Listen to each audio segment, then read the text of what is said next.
As a kid, Alani Bruton would skip across this finger of craggy rock on her way to the Sheringham Lighthouse station. And why not? This was her family home. When you've got a beach and the ocean and that's your playground, you can't complain. Alani says these were exciting times. She was living a part of history.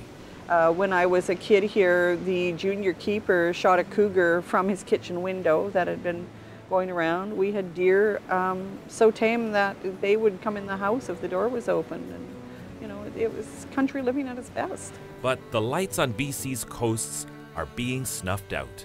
Alani's was the last family of lighthouse keepers at Sheringham Point. In 1989, the federal government decommissioned the light, and today it's an unmanned, automated weather station and a tiny green light beacon. Happy childhood squeals no longer echo in the ladder rungs. There are stations that have disappeared altogether. All too often in Canada, we bulldoze things and then say later, you know, gee, it would have been nice if we would have kept that. The 64-foot tower was built in 1912. Its lamp lit by whale or seal oil. 400-pound weights rotated the lens. Keepers would wind the mechanism every 3 hours to keep it turning.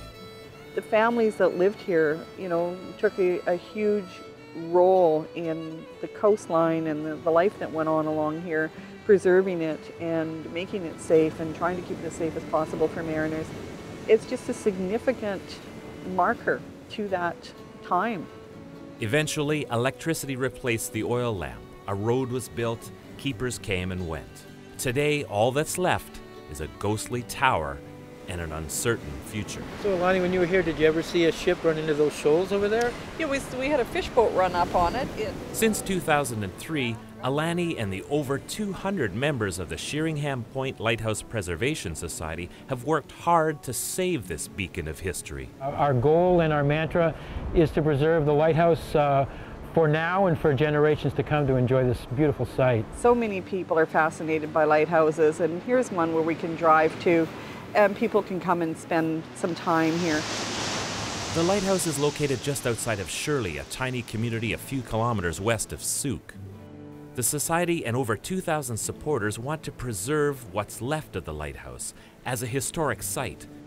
Little would change, they say. It would remain a weather station and navigation aid to mariners.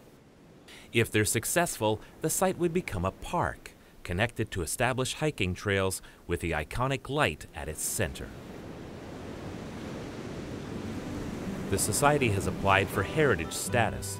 They've submitted a business plan and will continue to raise awareness and funds to maintain the site should they become the new lighthouse stewards.